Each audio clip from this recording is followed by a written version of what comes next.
शिक्षा विभाग की कार्यशैली फिर सवालों के घेरे में है। दरअसल विभागीय स्तर पर यह स्पष्ट किया गया है कि किसी भी परिस्थिति में शिक्षकों की सैलरी को नहीं रोका जाए। इसके लिए तमाम आदेश निकले हुए हैं। बावजूद ये जितने लोग हैं ये सब टीचर हैं। इनके साथ विडंबना है कि इनकी सैलरी 70 महीने से भी ज़्यादा हो चुकी काम करते हुए, लेकिन सैलरी अभी तक नहीं मिली है।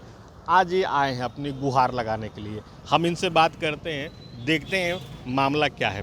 क्या मामला है पहले ये बताएं। सर मामला यही है कि हम लोग 2012 नियमावली से बहाल हुए थे और उसके बाद हम लोग का वेतन भी मिलते गया।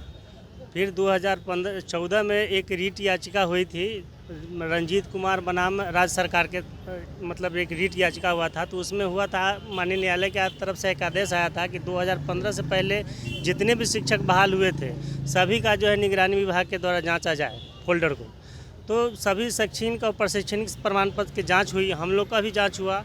उसमें हम लोगों का कुछ को मतलब नॉट क्वालिफाइड टेट का जो बिहार टेट सर्टिफिकेट होता है उसका जो है मतलब वहाँ से हुआ कि नॉट क्वालिफाइड है ये लोग, और उसके आधार पर हम लोग का वेतन को रोक दिया गया। उसके बाद में हम लोग के पास सारा साक्ष्य है, मतलब नॉट क्वालिफाइड आया, जबकि बिहार बोर्ड का देखिए सर, बिहार विद्यालय परीक्षा समिति का एक लेटर है और ये लेटर नंबर है 9802 और इसी में जो है क्वालिफाइड भी है। देख लीजिए सर, क्वालिफाइड भी है। और इनका भी वेतन आज तक जो है 72 महीनों से नहीं दिया जा रहा है। सर कहाँ से न्याय है बताइए।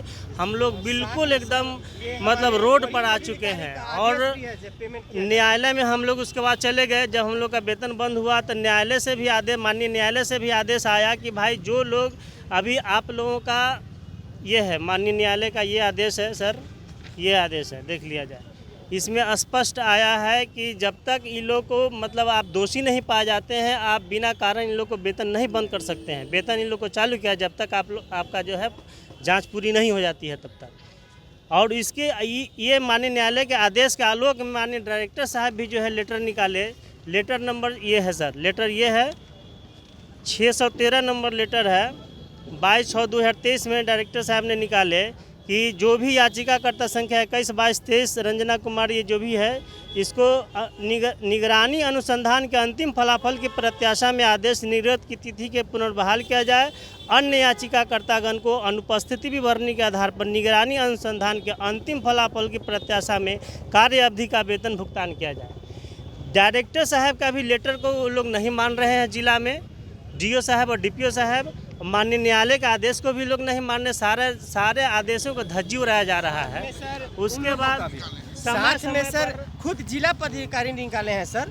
जिला पदाधिकारी सारण छपरा पत्रांक 7371 दिनांक 4/10/2024 के निर्देश में सह अपर सचिव विभाग द्वारा 109/2024 से 1973 दिनांक 18/9/24 के द्वारा प्राप्त निर्देश के अनुपालन में निर्देश करना है कि जिला स्तरीय पदाधिकारी या प्रखंड शिक्षा पदाधिकारी के स्तर पर किसी भी शिक्षक कर्मी का वेतन अवरुद्ध हो तो अविलंब वेतन भुगतान चालू करना सुनिश्चित करना। भविष्य में यदि किसी शिक्षक का कर्मी का वेतन अवरुद्ध रखने की सूचना प्राप्त होगी तो संबंधित पदाधिकारी को विरुद्ध सख्त कार्रवाई होगी। लेकिन हम लोग के मामले में सर कुछ हो ही नहीं रहा। इसके कारण हम लोग का सर भूखमरी धरे हुआ है। बाल बच्चा के लिए परेशानी है, दवा के लिए पैसा नहीं है, आने जाने के लिए पैसा नहीं है, इसके लिए बहुत भूखमरी धरे हुआ है सर। और हमारे जो भी है, हमारे पेमेंट से बनाने वाले पदाधिकारी है, हमको कह रहे हैं जो खुश कीजिए। हम लोग क्या खुश करें सर, हम लोग के पास है क्या सर? 6 महीने पे तो हम लोग काम कर रहे हैं लेकिन पैसा के मामले में जीरो है। आप लोग इतने सारे कागज आपने दिखाए, आप लोगों ने वक्त पर जो भी मातहत अधिकारी है सबको अपनी गुहार लगाई है सर। जहाँ तक हमारे निदेशक साहब, प्राथमिक शिक्षा निदेशक साहब 2 बार हमारे नाम से निकाले हैं सर पेमेंट का। ये देखिए सर, ये तो हाल फिलहाल का है 15 जनवरी का। ये देखिए सर, 15 जनवरी हमारे पूर्व डायरेक्टर साहब पंकज कुमार जी का आदेश सर। और उसके अलावा भी है सर, बार हमारा अथी डिप्टी डायरेक्टर का भी है सर। देखिए सर, अनूप कौर मेरा नाम हुआ सर। ये बार चिट्ठी निकाला गया है जो इन लोगों का पेमेंट भुगतान किया जाए, लेकिन डीपीओ साहब को क्या पता नहीं और हमारे बीओ साहब को पता नहीं क्या समझ में आ रहा है। और साथ में प्रधान सचिव का भी लेटर है सर। दो बार प्रधान सचिव जी निकाले थे, जनरली चिट्ठी निकाले थे कि किसी का वेतन नहीं रोकना है। ये हम लोग का ना जनरल, फिर भी नहीं। इसका कार्रवाई भी होता है, हम लोग को पता नहीं सर। अब आगे क्या करना है आप लोगों आप लोग को? से गुहार है सर, विनती है सर, जो आप लोग का मेरा हम लोग का जहाँ खबर है सर पहुँचा है सर।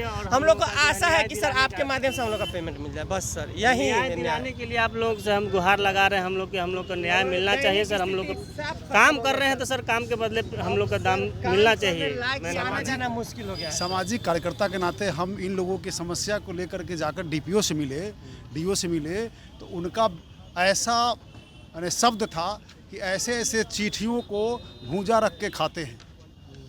न्यायालय का जो आदेश है उसके बारे में उनका ऐसा शब्द था।